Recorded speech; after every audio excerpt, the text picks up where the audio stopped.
మీ business ఏదైనా మీ ఊర్లో promotion చేయాలంటే అది సుమన్ టీవీతోనే సాధ్యం. ఇప్పుడే సంప్రదించండి.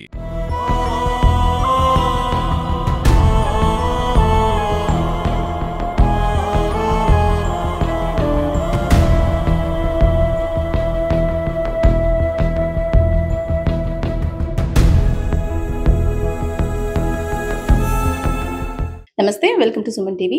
మనం తీసుకునే ఒక చిన్న నిర్ణయం మన కుటుంబానికి తీరని శోకాన్ని మిగులుస్తుంది. కాకినాడ జిల్లా వ్యాప్తంగా కూడా గడిచిన వారం రోజులుగా హత్యలు, అలాగే ఆత్మహత్యలు వరుస ఘటనలు మనం చూస్తూనే ఉన్నాము. ఒక తండ్రి పిల్లలను చంపడమే కాదు, మరొక చోట కూడా సేమ్ ఇదే ఘటన రిపీట్ అయింది. ఇంకొక చోట కాకినాడలోనే అచ్యుతాపురంలో కొడుకే తల్లిని చంపడం. అసలు ఈ మానసిక రుగ్మతల వల్లే ఇటువంటి జరుగుతాయా?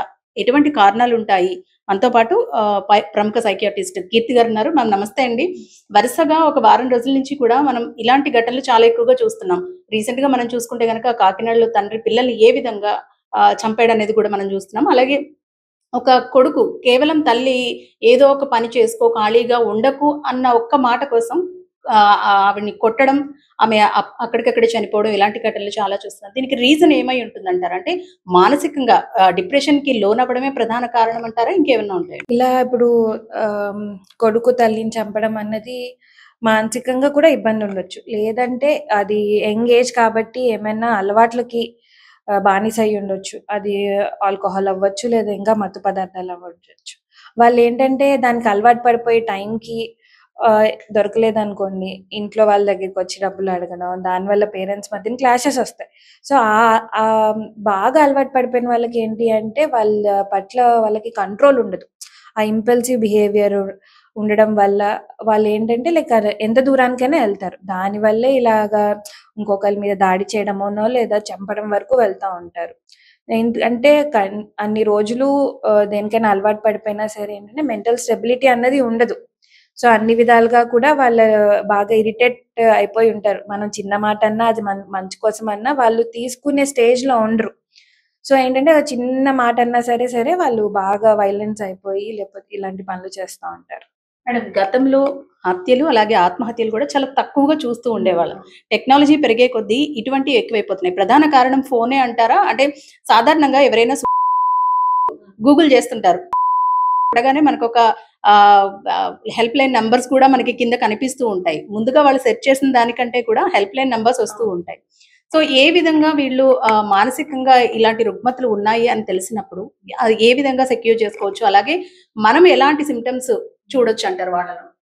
సో, ఫస్ట్ మీరన్నట్టు ఇదివరకులా కాకుండా అనగానే హెల్ప్ లైన్ నంబర్స్ వస్తున్నాయి. ఫస్ట్ అంటే దీని యొక్క రేట్‌ని తగ్గించడానికే ఆల్‌మోస్ట్ మన ఇండియాలో 1,00,000 పర్ డెత్స్ అవుతాయి. సో, అవి తగ్గించడానికే మనకి హెల్ప్ లైన్స్ అనేవి స్టార్ట్ చేశారు. నెక్స్ట్ థింగ్ ఒక పర్సన్‌ని ఐడెంటిఫై చేయడం ఎలా అంటే, వాళ్ళ యొక్క డైలీ యాక్టివిటీస్ నుంచి డీవియేట్ అవుతారు. అంటే ఇప్పుడు సపోజ్ కాలేజ్ గోయింగ్ స్టూడెంట్స్ అయితే కాలేజ్‌కెళ్ళకపోవడం, లోన్‌లీగా కూర్చోవడం, అండ్ నెక్స్ట్ ఎవరేమన్నా చెప్తున్నా సరే వెంటనే రెస్పాండ్ అవ్వకపోవడం, ఫుడ్ ఇంటేక్ తగ్గిచ్చేయడం, అలానే సరిగ్గా నిద్రపోకపోవడం అలా ఉంటది. అండ్ ఇది కాకుండా ఇంకా దేనికన్నా కూడా అలవాటు పడిపోవడం, బానిసత్వం. అంటే ఈవెన్ ఫోన్ అడిక్షన్ అవ్వచ్చు, అది డ్రగ్ అడిక్షన్ అవ్వచ్చు, ఏదైనా అయ్యుండొచ్చు. సో, మోస్ట్‌లీ మనం ఇలా పిల్లల్లో అయితే ఈవెన్ పేరెంట్స్‌కి ఫస్ట్ ఐడియా ఉండాలి. అంటే ఏంటి, నార్మల్ నుంచి ఎంత డీవియేట్ అవుతుందో తెలిసిపోతది కదా! లేదు అంటే ఈవెన్ ఫ్రెండ్స్, స్కూల్‌లో గాని, కాలేజ్‌లో గాని టీచర్స్ వీళ్ళందరికి కూడా అంటే ఈ మధ్యన చాలా చోట్ల కూడా సైకియాట్రిస్ట్ అవ్వనివ్వండి, సైకాలజిస్ట్ అవ్వనివ్వండి, క్యాంప్స్ కండక్ట్ చేస్తున్నారు. లేదా స్కూల్‌లో వాళ్ళే తీసుకొస్తున్నారు. అంటే స్ట్రెస్ ఎక్కువైపోయి, చదువుల దగ్గర ఒత్తిడి ఎక్కువైపోయి అన్నీ జరుగుతున్నాయి గాబట్టి. సో, అలా ఫస్ట్ ఇంట్లో వాళ్ళు, ఫ్యామిలీ మెంబర్స్ వీళ్ళంతా మనల్ని ఐడెంటిఫై చేయాలి. లేదు సెల్ఫ్‌గా ఒకవేళ మనకే అనిపిస్తుంది, నాకు బాగోట్లేదనో, లేదా నాకు డిప్రెషన్ అనిపిస్తుందనో అన్నప్పుడు ఫస్ట్ మన ప్రాబ్లమ్స్‌ని ప్రయారిటైజ్ చేసుకోవాలి. అసలు ఎక్కడ మనం ఇలా డీవియేట్ అవుతున్నాం? దేనివల్ల మనకు ప్రాబ్లమ్ వస్తుంది? లేదా ఎలాంటి ఆలోచనలు మనల్ని ఇబ్బంది పెడుతున్నాయి? ఇలాంటివి మనం ప్రయారిటైజ్ చేసుకొని ఫస్ట్ లేదు మనమే సాల్వ్ చేసుకోగలమా? లేదా హెల్ప్ కావాలా? అన్నది మనకు తెలుస్తది. నెక్స్ట్ పిల్లలైతే పేరెంట్స్‌కి చెప్పుకోవడం. పెద్దవాళ్ళైతే నియర్ బైగా ఎవరైతే సైకియాట్రిస్ట్ అవైలబుల్‌గా ఉన్నారో వాళ్ళ దగ్గరికొచ్చి ఇలా ఆలోచనలొస్తున్నాయి అనంటే, దాని యొక్క తీవ్రతని బట్టి మనం కౌన్సెలింగ్‌తో సరిపోతుందా? మందులు పెడితే సరిపోతుందా? అన్నది మనం చూసుకుంటాం. థాట్స్ అనేవి సాధారణంగా ఫ్యామిలీ హిస్టరీలో ఇలాంటివి ఉంటే గనక జరుగుతాయంటారు కదా! ఇది కరెక్టేనా మేడం? ఫ్యామిలీ హిస్టరీ ఉంటే దేర్ ఇస్ ఎ ఛాన్స్, అంటే ఖచ్చితంగా అని నేను చెప్పలేను కానీ దేర్ ఇస్ ఎ ఛాన్స్ అన్నమాట. ఎందుకంటే లైక్ డిప్రెషన్ అనేది ఫ్యామిలీలో రన్ అవుతా ఉంటది. సో 50% అనే కంప్లీట్‌గా అని కాదు. సో డిప్రెషన్ ఉన్నోళ్ళకి తీవ్ర లైక్ సివియారిటీ పెరిగే కొద్దీ ఇలాంటి ఆలోచనలు వస్తాయి. అండ్ ఏంటి అంటే లైక్ కొన్ని సిట్యుయేషన్స్ ఉంటాయి.